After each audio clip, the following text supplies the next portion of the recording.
voz de los protagonistas. Contacto telefónico.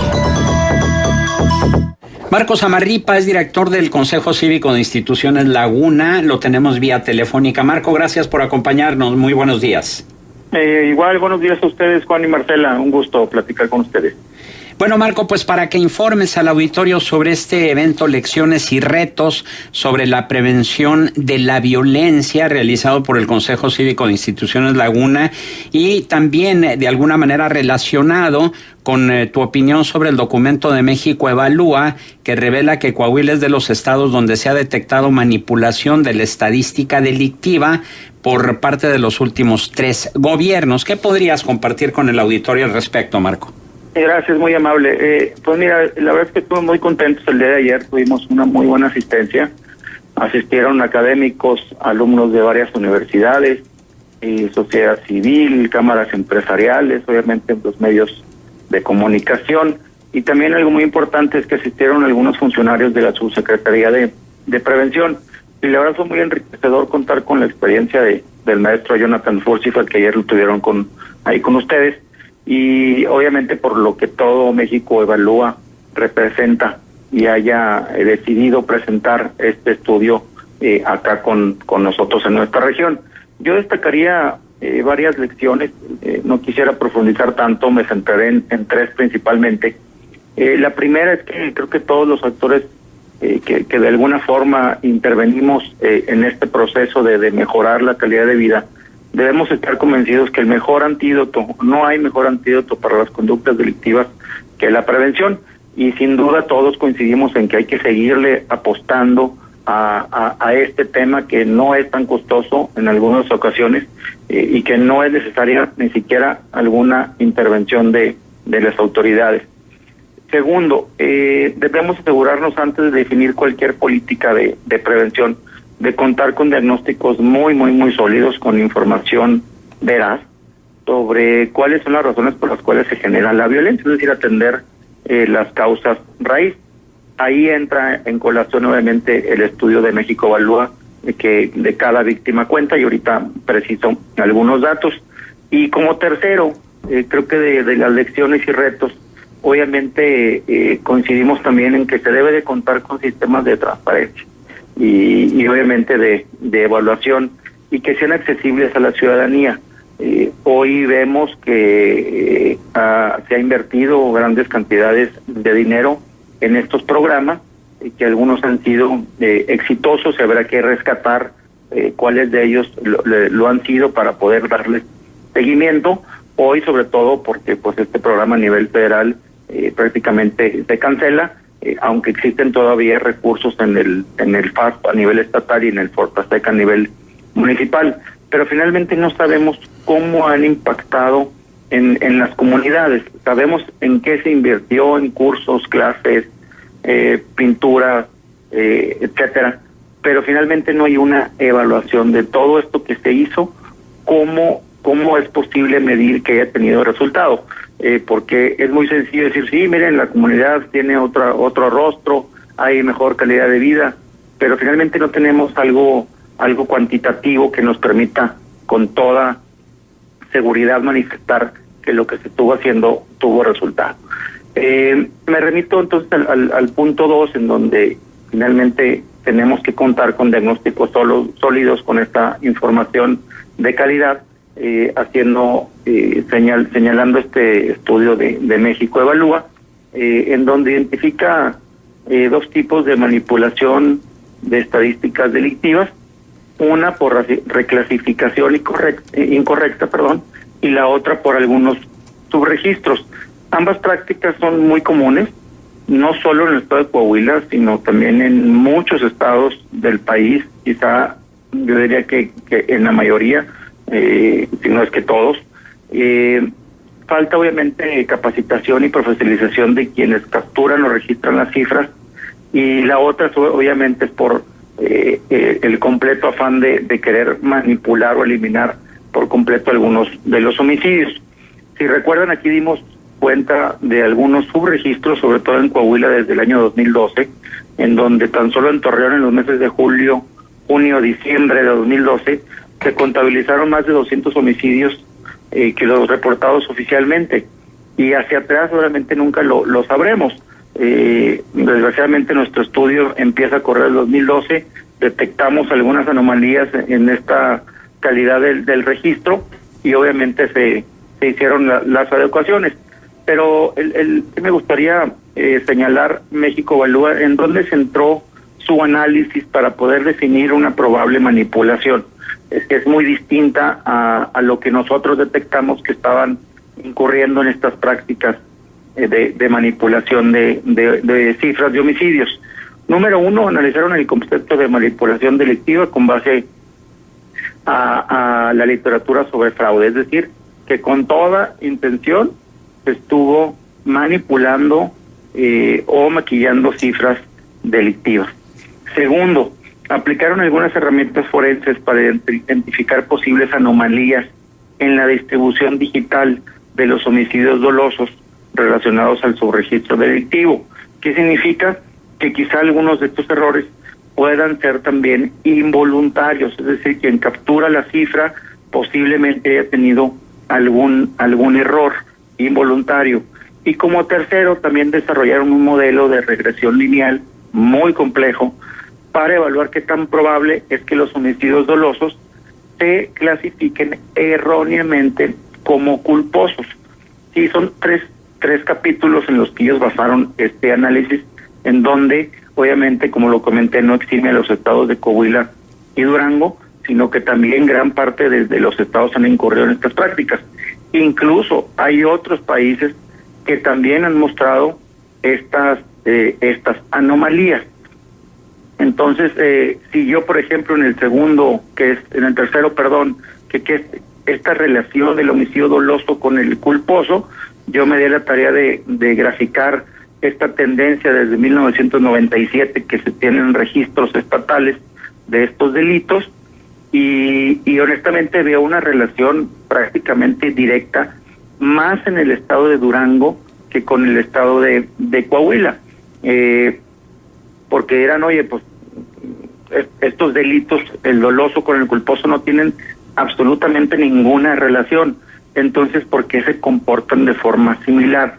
Ahí es donde existen estas sospechas de que posiblemente se esté incurriendo, se estuvo incurriendo desde 1997. Aquí se ve muy claro cómo existe esta misma tendencia y esta relación entre estos dos delitos. Insisto, más en el lado de Durango que en el lado de Coahuila. De hecho, el Coahuila nada más del año 2010 al 2014 es donde no hay una relación directa, es decir, suben los homicidios dolosos y bajan los homicidios culposos. En los demás años pareciera que tienen el mismo comportamiento. Entonces eso nos hace pensar que quizá haya existido manipulación, pero desde que se tiene registro desde 1997. Prácticamente ese es el estudio y se basaron en estas tres variables que creo que son bastante importante de destacar y señalar y explicar, porque no solo se trata del 6 o del 9 hacer 6, sino que ellos se basaron en estudios empíricos, en estudios de regresión e incluso en herramientas forenses, pues que obviamente tienen una metodología pues algo compleja, ¿no? En resumen, prácticamente es eso, Juan.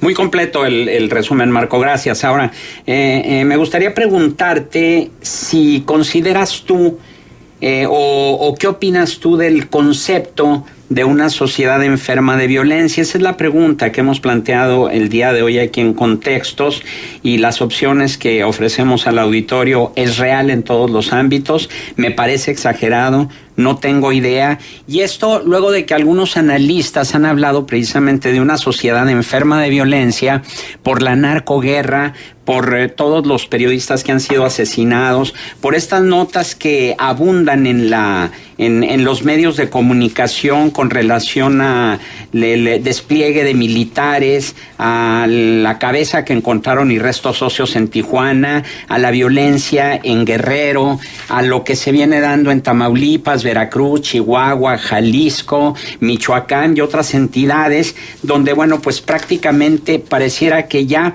hemos perdido la capacidad de asombro los ciudadanos, y pues ya vemos esas notas, incluso la del el sacerdote en la Catedral Metropolitana de la Ciudad de México, que fue agredido por un extranjero en plena misa. ¿Podríamos hablar de una sociedad enferma de violencia, Marco? Sí, yo creo que, mira, Juan, México como país, y ya obviamente aquí lo sufrimos y de alguna forma no seguimos enfrentándonos a esto. El país se enfrenta a una crisis de inseguridad. Eso nos queda claro. Obviamente tú lo resumiste muy breve, pero han sido 10 largos años del comienzo de la llamada pues guerra contra el narcotráfico. La tendencia a la alza de la violencia en nuestro país no se ha revertido, sigue incrementándose. Hay un avance generalizado, como bien lo comentas, de la delincuencia. No solo se ha conseguido insertar en grupos vulnerables, sino que ya alcanza a otros niveles de la sociedad. Y ese creo que ha sido el principal reto que debe atender el gobierno federal, y obviamente fortalecer a los estados y a los municipios. Definitivamente creo que no se ha conseguido ni siquiera la disminución de este delito en particular, que es el homicidio, que obviamente sabemos que es el delito que más se utiliza para definir el acierto o equivocación de las políticas. Obviamente porque hay más información, obviamente porque las víctimas ahí están, cuentan cada víctima, y definitivamente yo coincido plenamente con ustedes. Creo que sí tenemos una sociedad dolida, tenemos una sociedad que hay que atender. Nosotros, como sabrás, el día de ayer dimos a conocer este proyecto más del Consejo Cívico llamado Labor Cívica, precisamente que va mucho en esa sintonía de estos objetivos y visión que tiene el Consejo de promover y organizar la participación ciudadana. Obviamente contamos con mucha información delictiva, robos, homicidios, violaciones, violencia familiar, pero este proyecto prácticamente tiene como objetivo promover estas acciones de prevención del delito. Sabemos que hay una combinación de factores estructurales como la deserción escolar, embarazos en adolescentes, rezagos educativos, violencia intrafamiliar, desempleo, que hacen que esta sociedad siga estando enferma y que facilite nuevamente la presencia de conductas violentas, de conductas antisociales, haciendo obviamente grupos vulnerables que la delincuencia coopta muy fácilmente, incluso amenazando, incluso obligando a jóvenes principalmente a delinquir, y prácticamente no tienen otra salida. Entonces creo que todo esto propicia este caldo de cultivo en donde muchas de las veces terminan en actos delictivos, ¿no? Por eso creo que es importante aprovechar pues esta participación que hoy tenemos de varios actores para poder echar a dar un modelo de seguridad ciudadana en donde el enfoque prácticamente sea el de prevención social de la violencia y la delincuencia. Obviamente queremos que estos esfuerzos conjuntos contribuyan a la construcción de comunidades más seguras, comunidades resilientes, que hoy está muy de moda esta palabra, que significa que tengan mayores capacidades de regeneración y de cohesión social frente a estos embates del crimen, que ahí están en las comunidades, ya no solo en ejidales, sino hoy ya lo vemos en comunidades urbanas, en donde no hay cohesión social, y mientras no haya cohesión social, el crimen va a estar obviamente cooptando jóvenes principalmente para poder ingresarlos a sus filas, y esta va a ser una tarea de nunca acabar, ¿no? Marco, buenos días. Te saluda Marcela Pámanes. Buenos días, Marco, a propósito del asesinato de Javier Valdés, periodista, que la verdad de las cosas es que ha vuelto a mover esta sensibilidad, no nada más dentro del gremio de los periodistas, sino creo que de parte de la sociedad civil informada. No hay una dimensión de lo que significa que una persona que se dedique a informar con todo lo que hay detrás de esa labor, sea no dejemos como correr como si no pasara nada, Marco, y que la estadística de 6 periodistas asesinados durante este año no nos diga nada más que un número 6, porque bueno, hay todas las vidas humanas son valiosas.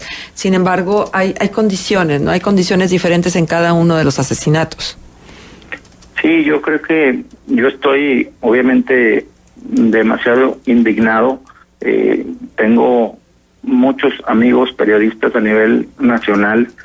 Obviamente hay un miedo, Marcela, porque el Estado no ha sido capaz de dar esa protección a precisamente ese tipo de particularidades de periodismo, pero tiene que existir, Marcela, alguien tiene que dar cuenta de todo esto.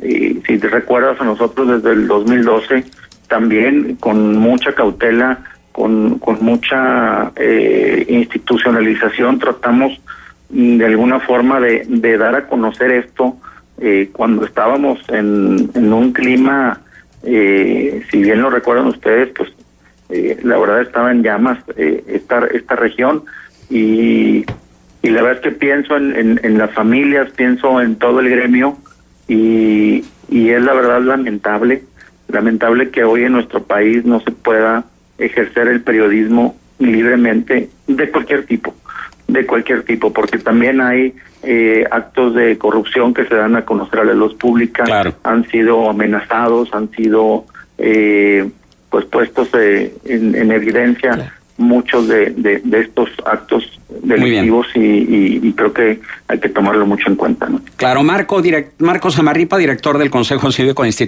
Instituciones Laguna, nuestro agradecimiento por tu participación aquí en Contextos. Al contrario, muchas gracias, auditorio. Un abrazo.